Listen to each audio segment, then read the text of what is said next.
Today I'm going to be talking about one of the projects I've worked on. This project is called JConsole2. It is a video game system that I created that has a variety of different games and options on it. I'm going to describe what JConsole2 is, what it does, and the basics of how it works. This is a live demonstration of how JConsole2 actually works. So I have my controller here, and I'm going to plug the controller into one of the serial ports. It doesn't matter which, the system will automatically assign each controller an identifier when the system boots up. I'm going to then turn the system on and boot it up. So you can see the insignia at startup, and we have our initial menu. I can play a game of Pong. There is a jet fighter game that I can play. I can also adjust some of the settings that are available in JConsole2. I'm going to be playing with one of my friends here a game of Pong to start out with. Here we go.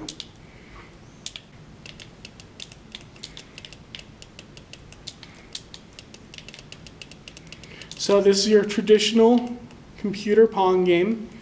Here we see the score screen. I have 1 point. My friend has no points right now. We're going to try another game of Pong, okay?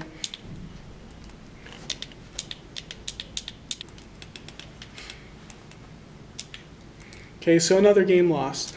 And so that's an idea of what the Pong game is all about. This other game is called Jet Fighter. This is a game where you are in a fighter jet, which is just a triangle of LEDs, and you fire different weapons at each other and try to diminish your opponent's health until he dies. And so here we go. We're going to start a game of Jet Fighter. I'm on the left, my friend is on the right. Jet Fighter has a variety of different weapons. I'm firing my main cannon right now.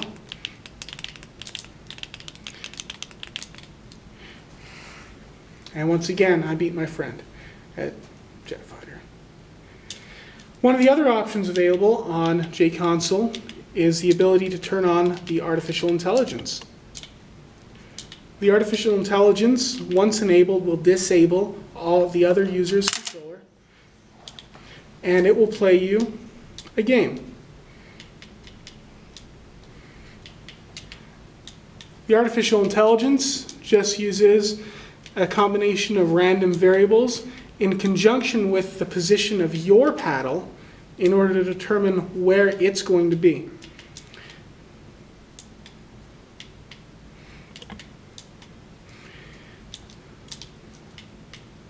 The AI is also very good at what it does.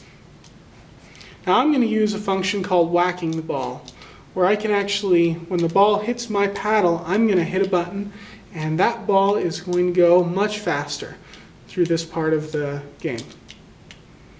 And I won against the AI. An AI is also available on the Jet Fighter game. This AI just has a pre-programmed routine, and it just goes through its algorithm where it fires. If I move behind the AI, it will fire backwards. If I move in front of it, it will fire forwards. The AI is able to determine where I am in relation to its fighter. And I won against him. And there's the score.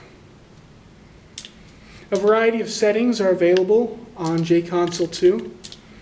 I can change the intelligence of the AI, how difficult it is. I can change the speed of the Pong ball. I can also change the fire rate of the fighter jet game. And that is JConsole2. JConsole2 has 3 of these standard controllers. Each controller has a wire that connects to a standard serial port. The controller also has several buttons on it for performing various things. This is a closer view of JConsole2. These are the controller slots here. This is the serial port connected to the timing chip. On the other side of JConsole2, you can see the 4.5 volt power supply that directly powers the main display. 3.3 volts powers each of the 4 Texas Instruments MSP430 chips that are on the system.